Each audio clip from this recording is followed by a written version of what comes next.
নমস্কার বন্ধুরা, সবাই কেমন আছেন? আমি বিনাল। আমি দীর্ঘ 5 বছরের বেশি সময় ধরে শেয়ার বাজারের সাথে যুক্ত আছি। আজকের এই ভিডিওতে আমরা আলোচনা করব আজকের বাজার নিয়ে এবং আমাদের বাজারের পরবর্তী মুভমেন্ট কি হতে পারে সেটাও আজকের ভিডিওতে আমরা ডিটেলসে আলোচনা করব।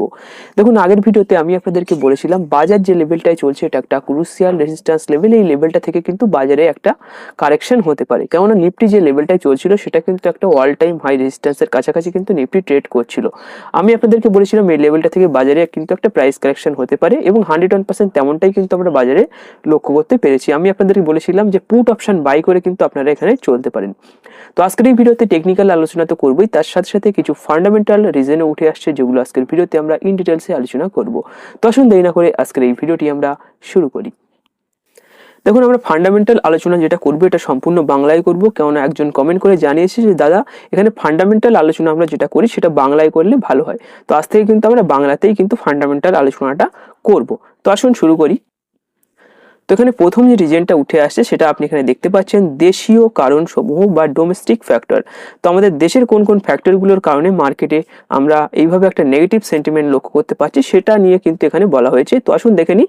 তো প্রথম যে রিজনটা এখানে বলা হয়েছে সেটা হচ্ছে বিদেশি তহবিলের বহিঃপ্রবাহ, মানে ফরেন ইনস্টিটিউশন যারা রয়েছে বা এফআইআই রয়েছে এরা কি করছে যে বাজারে কিন্তু কন্টিনিউয়াসলি সেলিং প্রেসার দিয়ে চলেছে, সেটাই কিন্তু এখানে বলা হয়েছে।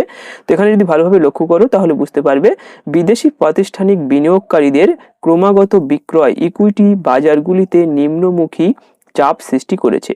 বিদেশি তহবিলের প্রত্যাহার বিশেষত উচ্চ পুঁজি খাতগুলিতে তারল্য এবং বিনিয়োগকারীদের আস্থা হ্রাস করে। মানে এটাই বলছে যে এফআইআই যদি কন্টিনিউয়াসলি মার্কেটে এইভাবে সেল করে সেক্ষেত্রে কিন্তু আমাদের বাজারে আমরা এরকম ধরনের একটা ডাউনফল লক্ষ্য করতে পারি। সেকেন্ড কারণ এখানে যেটা উঠে আসে সেটা এখানে দেখতে পাচ্ছ যে দুর্বল হচ্ছে ভারতীয় রুপি, উইকেনিং রুপি। তো কি বলছে? তো ভারতীয় রুপির অবমূল্যায়ন আমদানি নির্ভর কোম্পানিগুলোর জন্য বিশেষ করে শক্তি প্রযুক্তি এবং পণ্য সংযুক্ত খাতগুলিতে খরচ বাড়িয়ে দেয়। তো বুঝতে পারছো যে ভারতীয় রুপি দুর্বল হলে কি হবে? এটি কোম্পানিগুলির উপার্জন এবং বাজারের আবেগকে নেতিবাচকভাবে প্রভাবিত করে। মানে ভারতীয় রুপি মানে ইন্ডিয়ান রুপি যত বেশি উইক হবে সেক্ষেত্রে কিন্তু আমাদের মার্কেটে একটা এরকম ধরনের নেগেটিভ সেন্টিমেন্ট আসতে থাকবে। নেক্সট যে রিজনটা উঠে আসছে সেটা হচ্ছে বাড়তি বাজার অস্থিরতা, রাইজিং মার্কেট ভোলাটিলিটি। কি বলছে? দেশীয় বিনিয়োগকারীরা মিশ্র অর্থনৈতিক সংকেতের মধ্যে সতর্ক রয়েছেন বলে জানা গেছে। এটার মানে কি? দেশীয় বিনিয়োগকারী মানে আমাদের দেশ থেকে যারা আমাদের দেশে মানে ইনভেস্ট করে তারা কিন্তু এখানে মিশ্র অর্থনৈতিক মানে কখনো কখনো তারা বাইং করছে আবার কখনো কখনো কিন্তু তারা এই মুহূর্তে সেলিং করছে।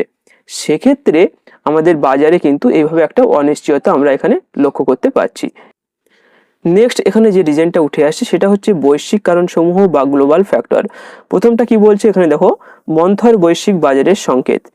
মার্কিন যুক্তরাষ্ট্র এবং ইউরোপের মতো প্রধান বৈশ্বিক বাজারগুলিতে নেতিবাচক বা হতাশাজনক পারফরমেন্স ভারতে বিনিয়োগকারীদের আশাবাদকে ম্লান করে দেয়। মানে তাদের বাজারে যে ইনভেস্টমেন্ট তারা করছে, মানে তাদের বিভিন্ন ইনভেস্টর তাদের বাজারে যে ইনভেস্টমেন্ট করছে সেটার উপরে ডিপেন্ড করে কিন্তু আমাদের মার্কেটে অনেকটাই সেখান থেকে একটা সেন্টিমেন্ট আসে। তো তাদের বাজারগুলোতে কিন্তু ভালো ধরনের ইনভেস্টমেন্ট হচ্ছে না বা তাদের বাজারে ভালো ধরনের পজিটিভ সেন্টিমেন্ট লক্ষ্য করা যাচ্ছে না, যেটার কারণে সেটার একটা প্রভাব কিন্তু আমাদের মার্কেটেও আসছে, সেটাই কিন্তু এখানে বলা হয়েছে।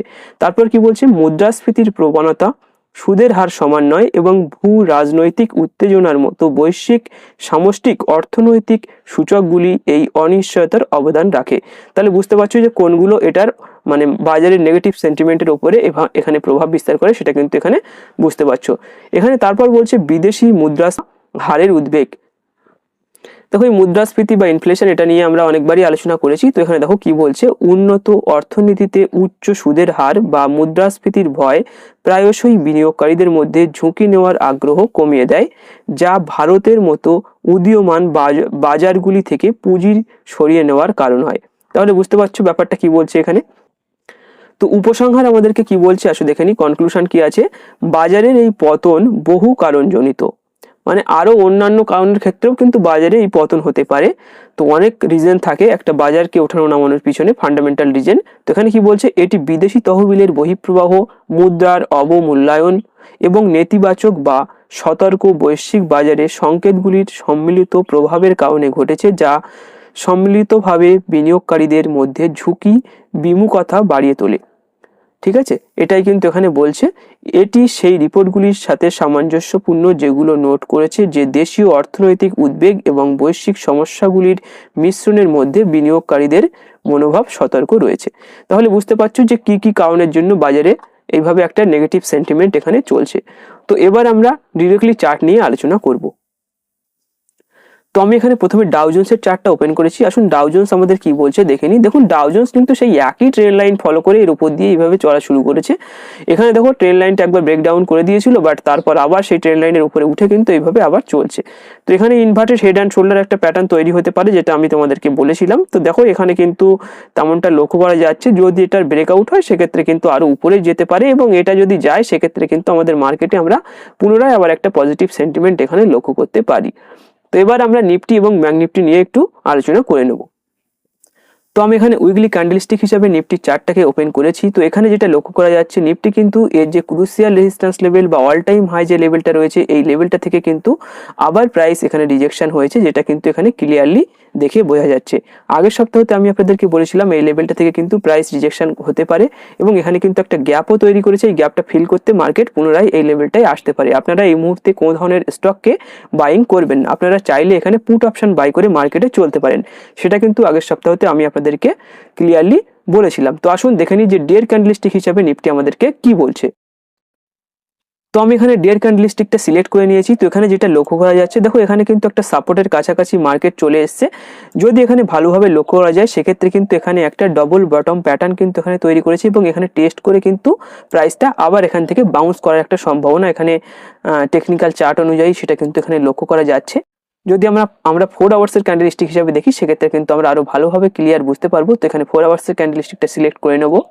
তো আমি এখানে 4 আওয়ার্সের ক্যান্ডেলস্টিক এখানে সিলেক্ট করে নিয়েছি। তো এখানে যেটা লক্ষ্য করা যাচ্ছে, এখানে ভালোভাবে এখানে লক্ষ্য করো তাহলে বুঝতে পারবে এখানে কিন্তু একটা ডবল বটম টাইপের প্যাটার্ন তৈরি করেছে, এবং এখান থেকে কিন্তু টেস্ট করে প্রাইস আরো উপরে চলে যেতে পারে। মানে এর যে ক্রুশিয়াল রেজিস্ট্যান্স লেভেলটা রয়েছে এটা কিন্তু এবার ব্রেক করে দিতে পারে বলে আমার মনে হয় নিফটি।